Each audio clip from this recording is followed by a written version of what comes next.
विंचवाचा कुंकू भाळी लाविले. काय कुंकू कुंकू काय काय झालं काय? इथं कुंकू नाही हुंबई आहे. इथं टिकली टिकली तर टिकली नाही तर दुसरी चिकटवली हा हा, म्हणजे इथं कुंकू कुणी लावत नाही ना. हा, मग टिकली लावतेत. टिकली हा, म्हणजे जसं साडीचा रंग तसं टिकलीचा रंग. मॅचिंग मॅचिंग म्हणतात त्याला. हाय नाही मॅचिंग म्हणतात ना. या वरच्या रंगांचं मॅचिंग तर कधीही करता येईल भाऊ. पण संसारामध्ये खरा आनंद खरं सुख भोगायचं असेल ना तर नेचर मॅचिंग असावं असं नाही वाटत. नेचर मॅचिंग असेल तर या वरच्या रंगांना महत्व आहे. मी म्हणत नाही आई माझं कुंकू लावून तुझं टिकली लावू नको, परंतु टिकलीच्या रूपानं सौभाग्याचं दान किती ठिकाणी वाटत फिरतं आमचं माऊली.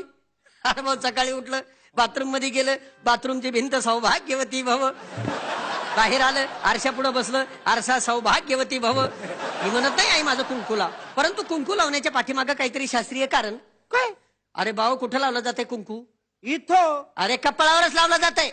परंतु आदमी आणि ब्रह्मरंध्राच्या मधोमध्य पिट्युटरी ग्लँड आहे, ज्याच्यावरती कुंकू लावल्यामुळे आमच्या महिलेचं मानसिक संतुलन कायम राहते. कारण महिलेचा मेंदू अतिशय संवेदनाक्षम असते आणि महिला मेंदूच्या संवेदना कायम राखण्याचं रडारचं काम ते कुंकू करते. म्हणून म्हणता येईल कपाळावर कुंकू लाव. कारण कुंकू हे चिंचोका आणि हळदीपासून बनलेलं असतंय.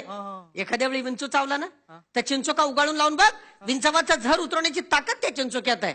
मग खरं सांगाई, जर विंचवाचा झर उतरवण्याची ताकद त्या चिंचोक्यात आहे तर त्याच चिंचोक्यापासून तयार झालेलं कुंकू जर तुझ्या कपाळावर लागलं तर तुझ्या डोक्यावरचं टेन्शन नाही का कमी होणार? बघ आई बघ बघ, तुला कुंकू लावायचं सांगितल्याबरोबर पुरुषांनी टाळ्या वाजवायला सुरुवात केली. पण पूर्वीच्या काळी आमच्या पुरुषांना बी शेंडी होता ना रे भाऊ. आता आहे शेंडी? आता नाही शेंडी. शेंडी म्हणजे काय? शेंडी म्हणजे शेंडी. शेंडी म्हणजे शेंडी नाही, शेंडी म्हणजे माणसाच्या मेंदुरूपी टीव्ही मध्ये सद्विचारांचं प्रक्षेपण करणारा अँटिना.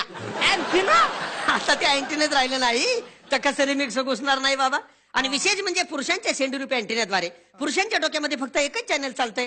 कुठलं? ओनली मुंबई दूरदर्शन. म्हणजे पुरुषाला एकच काम असतंय की नाही, महिनाभर ड्युटी करणे आणि महिन्याचा पगार एका तारखेला घरामध्ये आणून बायकोच्या हातामध्ये देणे. पण त्या आणलेल्या पगाराचं जीवनभराचं व्यवस्थापन आमच्या याला करावं लागतंय. आणि ते व्यवस्थापन करताना घराचं घर पण राखताना मला सांग आई, तुझ्या डोक्यामध्ये किती प्रकारचे चॅनल चालतात? लेकरांचं संगोपन आहे, मुलांचं शिक्षण आहे, मुलींचं शिक्षण आहे, सासू सासऱ्याची सेवा आहे घरामध्ये असले तर. हे सगळे चॅनल तुझ्या डोक्यामध्ये व्यवस्थितरित्या प्रक्षेपित होण्यासाठी तुझ्या डोक्यावरचा हा जो केसांचा आंबाडा आहे ना ताई, हा डिश अँटिना आहे. आता मला सांग, या डिश अँटिनेच्या काड्या जर ब्युटी पार्लर मध्ये जाऊन तू कमी केल्या तर तुझ्या मेंदुरूपी टीव्हीच्या पडद्यावर मुंग्या नाही का येणार? बुरगुंडा होईल वैया गे, तुला बुरगुंडा होईल.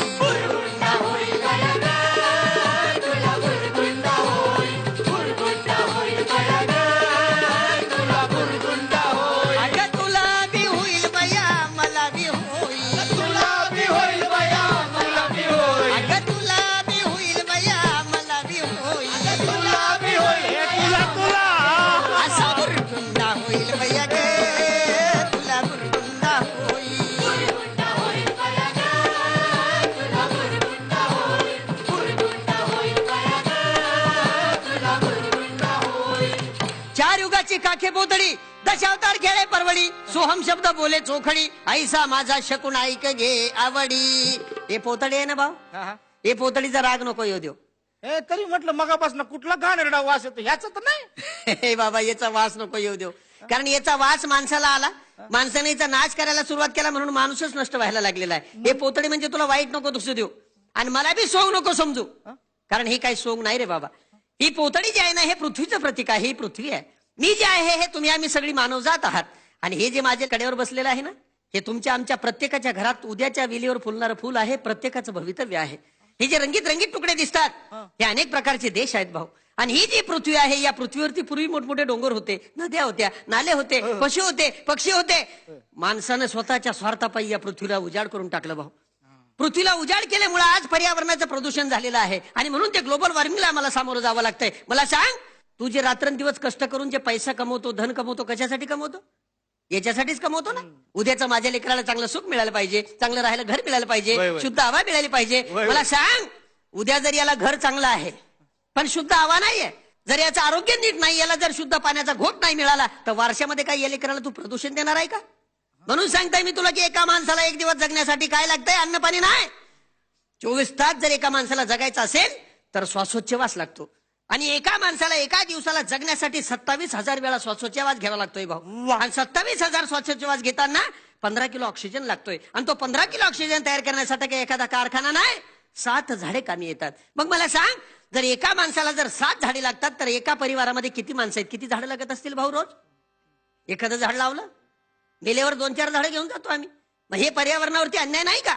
म्हणून सांगते मी तुला की ऐसा शकून सांगितला, एका जनार्दनी आनंद झाला, संती जय जयकार केला, हास्य कुण कुरकुला पाहोनी. दे ना काही, दे ना 10 रुपये ते दे. कुठं नाही, माझ्याकडे काय नाही, मराठी कलाकार आहे मी. काय नाही म्हणतोय माझ्याकडे द्यायला? हो, खरंच. काय नाही तर नको देऊ, पण मी म्हणतोय ते नीट ऐकून घेशील की नाही? काय? जर घेतलं त्याच्यावर अंमलबजावणी केलं तर उद्या माणूस म्हणून जगशील, नाही ते मेल्याशिवाय राहणार नाही. म्हणून सांगते मी तुला सांग. की ऐसा शकून सांगितला, एका जनार्दनी आनंद झाला, संती जय जयकार केला, हा शकून कुरकुला पाहोनी. बुरगुंडा होईल बया गे तुला, बुरगुंडा होईल, बुरगुंडा होईल बया गे